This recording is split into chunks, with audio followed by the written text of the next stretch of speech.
हुज़ूर सल्लल्लाहु अलैहि वसल्लम से इफ्तार की दुआ के अल्फाज मिलते हैं। अबू दाऊद शरीफ में रिवायत है जिसमें अल्लाहुम्मा लका सुम्तु व अला रिज़्क़िका अफ़्तरतु, ये अल्फाज मिलते हैं इफ्तार की दुआ के। अल्लाहुम्मा लका सुम्तु व अला रिज़्क़िका अफ़्तरतु।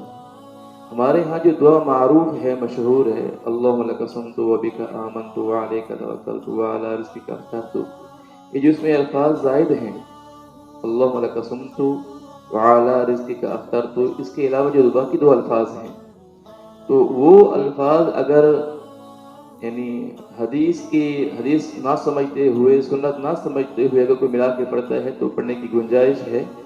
लेकिन असल ये है कि जो हदीस के अल्फाज हैं इसी पर ही इत्तिफाक किया जाए। अल्लाहुम्मा लका सुम्तु व अला रिज़्क़िका अफ़्तरतु।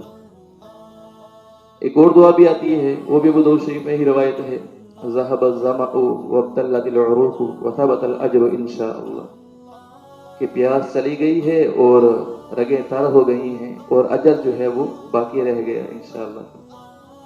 और एक और दुआ भी आती है जिस पाक में, या वासिअल फ़ज़्लि इग़फ़िरली। बाद लोग ये समझते हैं कि ये जो दुआएं हैं, सहरी की दुआ है या इफ्तार की दुआ है, अगर सहरी की दुआ नहीं पढ़ी, जो नियत के अल्फाज हैं वो अदा नहीं किए तो रोज़ा नहीं हुआ। इफ्तारी की दुआ अगर नहीं पढ़ी है तो रोज़ा इफ्तार नहीं हुआ। तो ये एक नज़रिया गलत है, क्योंकि चूँकि मसला लोग पूछते रहते हैं तो बाद लोग ये समझते हैं कि इफ्तार की दुआ ना पढ़ी हो तो इफ्तार ही नहीं हुआ। ऐसा नहीं है, ये अल्फाज सुन्नत से साबित हैं, इसको सुन्नत समझते हुए पढ़ ले ठीक है, लेकिन ये नहीं कि इस इफ्तारी जो है इस पर मौकूफ़ है कि अगर ये अल्फाज अदा करेंगे तो इफ्तारी होगी वरना नहीं होगी। ये बात सही नहीं है। उम्मीद है बात समझ में आ गई होगी, बात मसला वाज़ेह हो गया होगा।